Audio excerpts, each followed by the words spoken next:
আমার ভিতরে কোনো ভয় কাজ করে নাই। আমি এই পর্যন্ত একটা না এক সপ্তাহ এসেছি এখানে, আমার ভিতরে কোনো ভয় কাজ করে নাই। কারণ মুসলিম হিসাবে জন্মগ্রহণ করেছি, একবার মরতে হবেই। আর ন্যায়ের পক্ষে জীবন দেওয়া এটা আমাদের নৈতিক দায়িত্ব, ইমানি দায়িত্ব। আমি এটা ন্যায়ের পক্ষে যুদ্ধের জন্য এখানে এসেছি। এটা আপনারাও ভালো জানেন আমরা কি চাই। আমাদের এই মুহূর্তে শান্তিপূর্ণ অবস্থান করে সরকারকে এটা জানাতে চাই যে সরকার পদত্যাগ করবে, পদত্যাগ করতে হবে। ছাত্র জনতা কোনো ধরনের সহিংসতা করতে রাজি নয়। কোন হাসিনাকে একটা কথাই বলবো, যদি বাঁচতে চাস তো গদি ছাড়, নইলে তোকে বাংলা ছাড়া করা হবে ইনশাআল্লাহ। আপামর জনতা, জনসাধারণ আজকে রাজপথে নেমে এসেছে।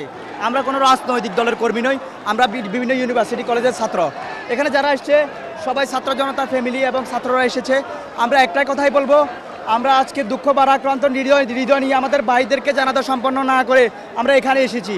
আমরা অনেকে তরকারির গাড়ি করে এসেছি, তরকারির গাড়িতে, অনেকে পায়ে হেঁটে এসেছি। আওয়ামী লীগের সন্ত্রাসীরা কালকে থেকে পলায়ন করেছে, পিছু হেঁটেছে ছাত্র জনতার, তো প্রতিহত করেছে ছাত্র জনতা যখন। অসংখ্য ধন্যবাদ সেনাবাহিনীকে এবং পুলিশকে ধন্যবাদ জানাচ্ছি, যেহেতু এই মুহূর্তে আমাদের সাথে সংহতি প্রকাশ করছে।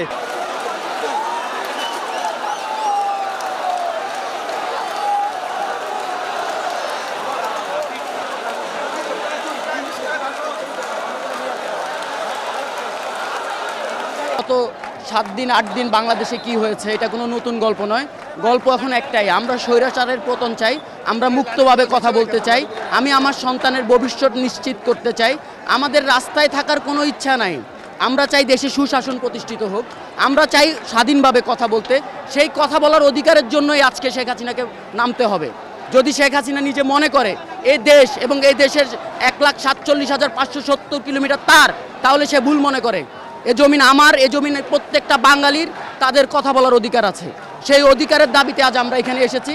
চূড়ান্ত বিজয় না হওয়া পর্যন্ত আমরা ঘরে ফিরে যাব না। বাসায় বলে আসছি, আমার সন্তানের ভবিষ্যৎ কী হবে সেটা আমি দিক নির্দেশনা দিয়ে আসছি। যদি আমি মারা যাই আমার কোনো আফসোস নাই।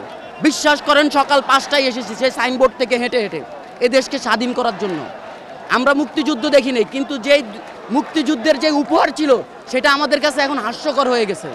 আমরা প্রকৃত দেশকে স্বাধীন করার জন্য আজকে এখানে এসেছি। সকাল থেকে এখনও খাইনি, কথা বলতে পারছি না, হাঁটতে পারছি না, কিন্তু দেশকে স্বাধীন করে নিয়েই যাব। সন্তানের হাতে স্বাধীন বাংলাদেশের পতাকা তুলে দিবই, এটাই আমাদের চূড়ান্ত উদ্দেশ্য। ইনশাআল্লাহ আল্লাহ আমাদেরকে সফল করুক। আজকে কারফিউ ভঙ্গ করে আমাদের এখানে আসার একমাত্র উদ্দেশ্য হলো এই খুনি ফ্যাসিস্ট হাসিনা সরকারকে অবিলম্বে পদত্যাগ করতে হবে এবং আমাদের যেসব ভাইয়েরা শহীদ হয়েছে, রক্ত জড়িয়েছে, সারা বাংলা টেকনাফ থেকে তেতুলিয়া রক্তে রঞ্জিত হয়েছে, আমরা সেই রক্তের বদলা নিয়ে ঘরে ফিরবো ইনশাআল্লাহ। আমাদের একটাই দাবি, যদি এখন অন্য কোনো সরকার আসে তাহলে আমাদেরকে আসলে সঠিকভাবে সুষ্ঠু বিচার করতে পারবে না। এর জন্য আমরা চাই এখন ক্ষমতা সেনাবাহিনীর কাছে যাক। এটা আমাদের সবাই একই স্লোগান দিচ্ছে যে সেনাবাহিনী তারা ক্ষমতা বুঝে নিক এবং তাদের বিচার করুক, ছাত্র হত্যার বিচার করুক। আমাদের একটাই দাবি, সারা বাংলাদেশের এখন একটাই দাবি, কারণ আমরা জানি এই ক্ষমতা অন্য কারো কাছে গেলে এখন আমরা সঠিক বিচারটা পাবো না, ছাত্রদের বিচার পাবো না।